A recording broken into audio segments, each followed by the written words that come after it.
Hello, my name is Alison Duthie. I'm currently the tutor for the correspondence course in Braille competence at the Scottish Sensory Centre. If you're intending to write Braille on a Perkins Brailler or one of the new generation's Braillers, this short film will help you to get started. We'll point out the component parts and we'll name them. Then we'll demonstrate how to load the paper and how to set the margins. Finally, you'll see how to place your fingers on the keys and to press the keys to produce Braille. It is very important before you begin to make sure that you're comfortable. Brailling takes quite a lot of power from your hands, and your posture is very important. Please put your hands on the keys. You'll see in this case that the student is sitting on a chair which is too low, and she's having almost to reach up to the Brailler keys.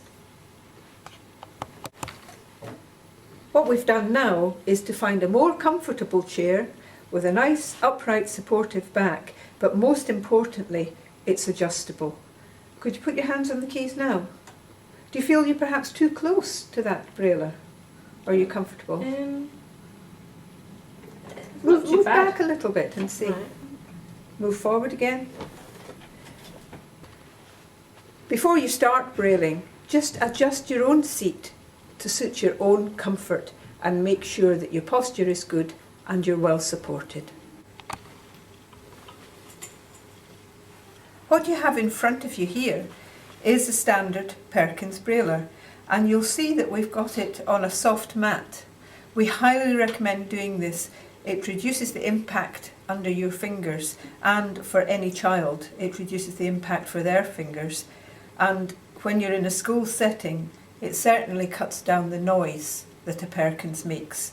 As you know, a Perkins is very noisy. What we're going to do just now is just point out to you the component parts of the Perkins and the way that they're named. First of all, the new line key.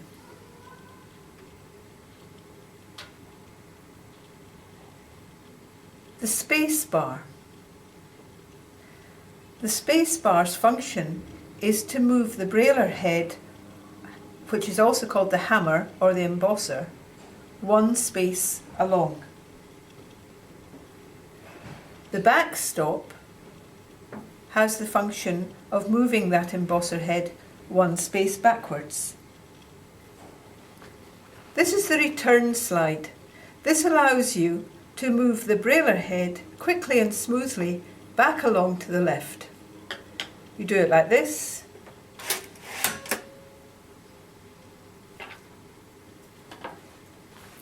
Paper release. There are two, one on the left, one on the right. You use them together when you're putting new paper in, and when you want that paper to be held firmly, you put them down.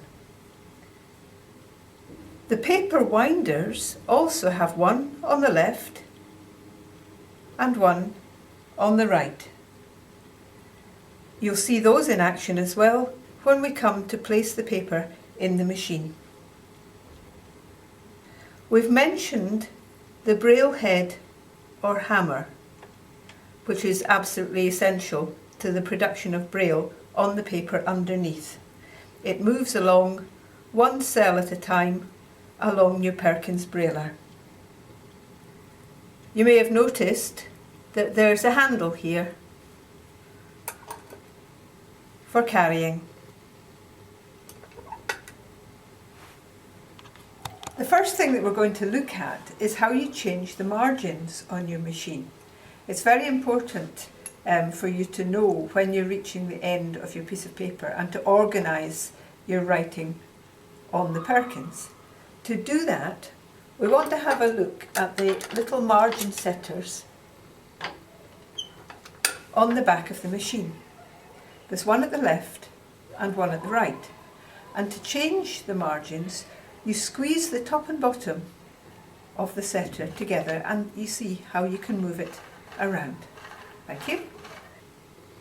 When you come to be writing on your Perkins Brailler, you ideally want to set the margins about 2 centimetres from each side. The next thing we're going to do is to put the paper into the Perkins Brailler. And this is where people can get very frustrated, because if you don't put it in straight, then it gets all crumpled up. The paper that we're using is pre-punched. It has 2 holes, and I always prefer to put them in at the top so that when the child is using a folder, the folder opens away from them and the sides don't get in the way. Before you pick up the paper, put your hands on the winding wheels and make sure they're wound fully towards you. They are. Thank you. Then lift up the paper release at each side. Then take the paper in 2 hands and slide it underneath the brailler head. Just have a good look and try. This is the brailler head. If you do that, the paper's going to be upside down because the holes are going at the bottom. Turn it right over so that the holes are at the top. Correct. That's right, that's right. That's it. Good. And now you want the left edge to be as far to the left as it can possibly go. Now put the paper release down and use the winders to wind the paper towards you. You'll notice that the paper will stop automatically. It won't go all the way into the machine. Well done. Now press the lined space on the left twice. And another time. This would mean that you're going to start on the 3rd line down, and that's always recommended to get the spacing equal at the beginning. What we're going to do now is to put the paper in again, loading it carefully so that you can see from a different angle which way it's going. Remember to put the holes at the top. Have you wound your winders all the way back? No, let's start again. Wind the winders all the way back. That's it, back towards forward. you. Yeah, back. Forward. It's just because it's right. Okay. Now open the paper release. Put the paper in very straight underneath the embosser head and all the way across to the left under the little wheel that's there. You have, that's it. Put the paper release back. Use 2 hands to wind it in. Does it feel funny? Yes. That's very good because that shows that it's squint. Please unwind it, wind the paper back. Let's try that again. Have you got your paper release up?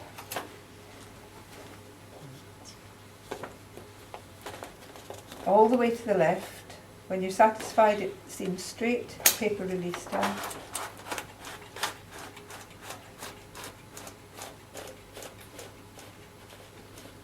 And you see it stops by itself. Perfect. Press that line space 3 times and move the brailler head by the slide over to the left. Ready to begin. Very good. We're going to test how the margins work now. So could you place all 6 fingers on the keys? And your index finger on the left hand is number 1, then 2, then 3.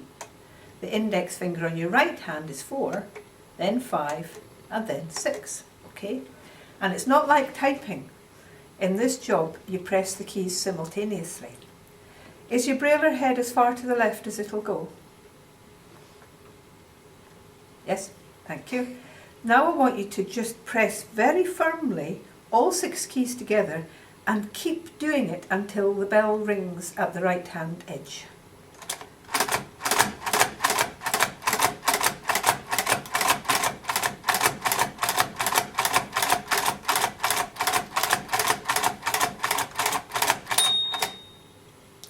Now I want to count how many more cells you've got after that bell. Just carry on.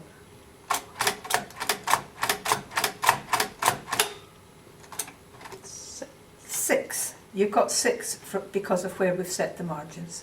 That's pretty perfect actually. What I'd like you to do now would be to press down that line space again at the left. That's right. And now I'd like you to press on the slide and move it smoothly back to the left. And then you're ready to start a new line.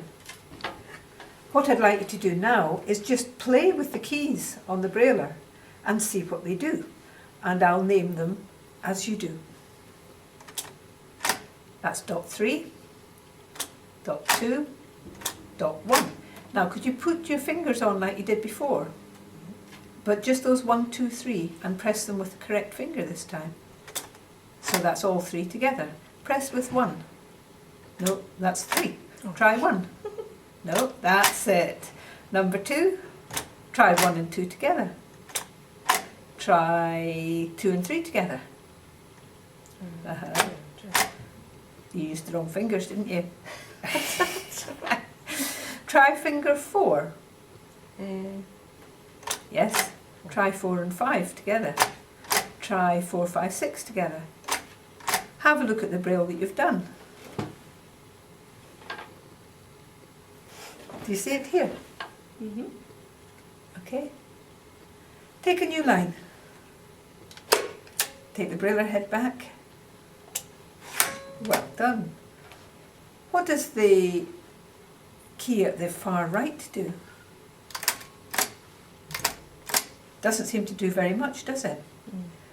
Press 3 braille cells. Just move along 3. That's it. 1, 2, 3.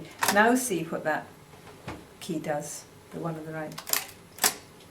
That's it. What does the key in the middle do? Moves 1 space along. Yes?